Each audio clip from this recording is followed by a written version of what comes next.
Hello and welcome to the round 17 review for SuperCoach 2023. And I can't believe it, honestly. Another rise in the rank. We had Lloyd on field for a 31 on Thursday night. We'll talk about that later. But yeah, it's just really good to see 10 consecutive green arrows. It's just, unreal. I'm grateful for every single rank rise, and I forgot what it's like to see a red arrow, and hopefully the green arrows keep coming. Yes, we will miss Lloyd this week, but we get Sicily coming back on because we have 7 defenders, so that's really handy. Not ideal, but still could be worse. Our trade plans changed completely. I did sort of 2 videos, a review and a trade plan video on the Thursday night, and I jumped ship on the Friday night thanks to DR. You'll see exactly what we do, but we gained points in changing our mind, and I think it was the right call depending on what sort of news comes out this week. So yeah, 2,535, which is ideal. Top 5% score, that's good. Top 2% overall for the first time this year. Rank 4.6k, that's what we want. So yeah, this is what the team looks like for round 17 with a couple of moves. So let's have a look here. We don't really care about the kernel. Defence, Dacos, ideal VC this week. Stewart and Dawson were really good. I was at this game. Shout out to DR. As always, caught up with him. It was great to see you, Legend. Look forward to the podcast tomorrow night. But the Dons are up. 5th on the ladder. Really happy with that result. Almost broke the record for disposals in the first half. I don't think we got there, but just playing really good footy. It's a shame we couldn't finish them off. But I loved what I saw, and just Zach Merritt and Parrish fired. We love that. Sinclair Day, that is fine. I don't know, a bit inconsistent day. Not sure what the go is there with him. Maybe we can run a loophole with him. I'm not quite sure, but we'll deal with that later. Jake Lloyd was on about 12 disposals or something like that at quarter time. And then Nankervis comes and knocks his head off, which is just the cheapest, dirtiest, scummiest act I've probably seen on a footy field in a long time. It's arguably the worst suspension that I've seen this year, sent straight to the tribunal, and rightly so. I mean, it's way worse than I think what Sicily did. I don't know, it's probably up the same level as DeGoey on Hewitt. That was pretty ordinary. But you got a 200 centimetre ruckman, the biggest bloke in the team, clean up Jake Lloyd. The little seagull is probably the same height as me, to be honest. I'm not quite sure specifically. As a result, there's not much of him, and he just gets clubbered straight in the face with an elbow, a bit of a elbow massage, which is just so bad. So Nankervis, mate, you are an absolute dog. I can't believe that.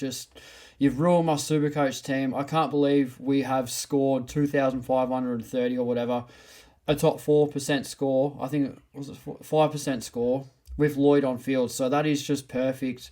To think I had the chance to go Ryan over Lloyd is my own doing. They both had the bye. They come off it. I could have picked one of them, and I picked the wrong one. So, yeah, absolutely spewing with that. I really hope Lloyd can bounce back. It looked like he found form, and it was looking like a good pick up until quarter time. And then, early in the second quarter, he gets his head knocked off. So, I hope Nankervis gets 4 to 5 weeks. I think, and being the leader of your club as well, I mean, it's good to set the tone, but he's not having him is probably going to cost Richmond a final spot just when they look good. And he has blown it. So, if you're a Richmond supporter, you'd be pretty flat with that because he's by far your most important player. Look what happened with the Dons yesterday with no Draper. I mean, Riley O'Brien just got a hold of us, and we almost lost the game because of it at some points when Adelaide came back. So, very unfortunate for Richmond and very unfortunate for Lloyd. We'll miss this week, but we have the cover. So, we're going to get Sicily back on, which I've been wanting to do this for a long time. So, that's really good. It feels good doing that. Midfield solid. I didn't VC Bonampally strictly for this reason. I just thought, he's going to go 120, 130. I think whatever he's going to score, Neil against West Coast will do better. And that was the right call. Kudos to anyone that VC'd Dacos, but it wasn't really in the discussion for me. I was pretty keen to just go with the Bonampally go with the Neil VC. But yeah, I was happy to pass on Bonampali and Dacos. That was the right call. 142 for Neil is really good. Petrarca played, this is a scary one, kicked 4 goals, played a lot forward. I worry about that, but hopefully he can keep up the consistency. Probably not in my captaincy plans anytime soon. Laird was good, just turned it over a little bit. He was solid. Anderson, spectacular. Gold Coast played really good, I thought, on Saturday night. Watched basically all of this game, and very unfortunate for them. But Port Adelaide, just too good. We bought in Sarong over Butters. The reason being was the price. We needed someone cheap because I was 3K too short for Butters. So I went Dunkley down to Sarong, banked 100K or so, a bit more, I think. So now I've got 317K to play with, which is just such an easy do. So I was ideally looking at Sarong this week, but because, the break-even situation with Butters, he's lost a bit of money, so that's a really easy trade. Sarong was really good, I thought. Disposal was at 40%, so that's saying something. So I think he's fine. Bang for buck, really. I think he is 6 overall for total points with mid-only DPP. So that's fine. We love that. I think Strong's going to come home strong. And Freo just got their asses handed to him. So hopefully he can bounce back next week. Goes against my rule. I don't captain blokes on debut strictly for this reason. You got a funny feeling about it. But he was fine. Green is a bit of a concern. Highly owned, so who cares? Robertson, we needed to play good this week for our future trades, which are this week. And he did deliver. Been good.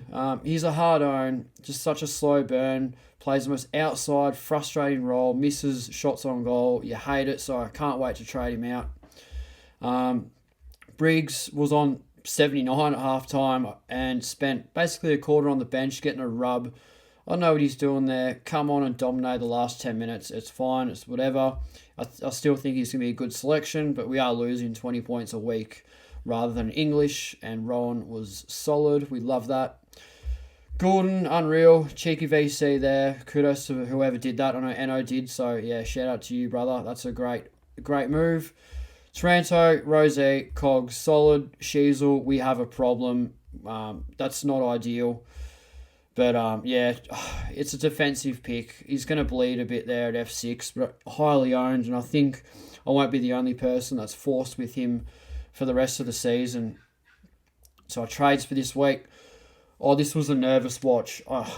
If Robertson goes below 60 and Butters goes 140, 145, this trade's almost impossible if the break-evens go the opposite way.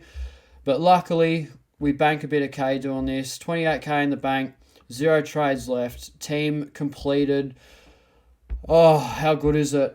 I know we've got Lloyd on the bench, but we've got 23 premiums. So this week, we will have 22 on field, which is really nice. I love that so much. No Dunkley. We traded out Dunkley. I just thought he's close to 700K. This same injury happened with Hewitt last week. They said, 1 to 2 weeks. We'll see how we go.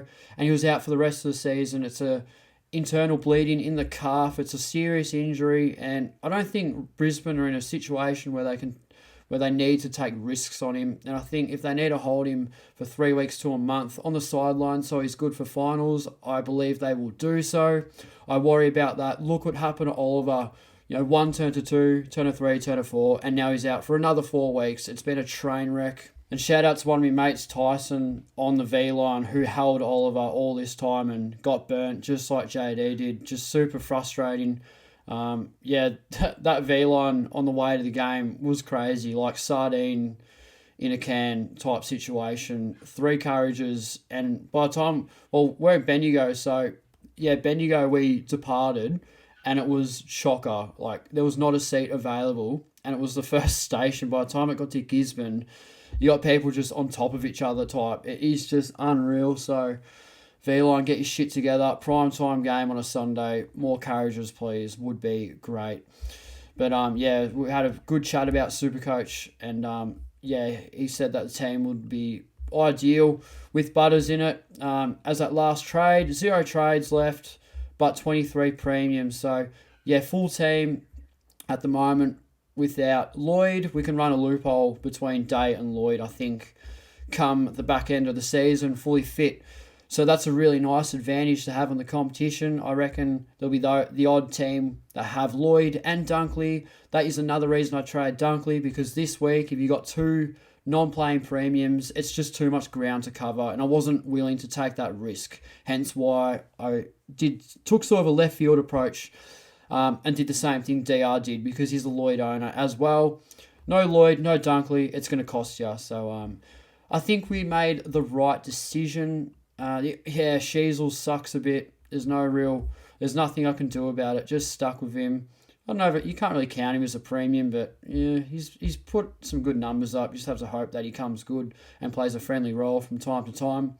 Defensive, as I said, so yeah, highly owned, so it's not going to hurt you too much, but a massive antipod to have. If you don't have him, you'll be flying. But yeah, this is the team for 2023. No trades, done and dusted, and I'm super happy with it despite a couple of things. But with Sicily back and no Dunkley, I think we're going to come home really strong short term. If Dunkley doesn't play this week, if he does, then that's unfortunate. But they're the risks that you take in SuperCoach. I don't do short-term injuries because you just never know how long it's going to be on the sidelines. It could, like Hewitt, it was meant to be a week and it was a month, and it killed me, and I could have had a 3-digit rank in 2022. It was looking that way, and I ran out of trades, but at least if there's any carnage, I've got 23 premiums and DPP everywhere, so we should be all good. I'll end it here, guys. Tune into the Saw Play Potty tomorrow night. I think we got Shorty on. I'll message him anyway to see what he's doing, but that'll be a really nice episode. Looking forward to a bit of banter. It'll be probably our last crack at the podcast before things really die down in the season. So looking forward to that. Captains for this week are pretty simple. Dacos first game on the Saturday against Freo. Should carve them up, which would be nice. And our captain, I'm not really sure. I don't like Merritt at Geelong. That's a risky one. What else we got here? There's not much on, is there? We'll figure it out later.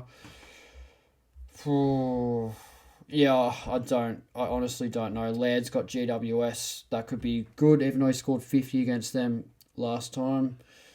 No idea. No idea, honestly. I like Stewart at GMHBA. That could be a good shout against Essendon. We might do that. Not quite sure. We'll just tinker around with it and, sort it out. I'll keep you updated on Twitter. That's it from me, guys. Take it easy. Thanks for tuning in this year. It's been pretty good. I don't know if I'll upload much. I'll be very short. Next round review will be like 5 minutes. There'll be nothing to really talk about, and the views will die down a fair bit. So cheers and kudos to everyone that gets involved with the channel. I love yous all. Take it easy. Look after yourselves. And as always, we'll see you guys in the next video.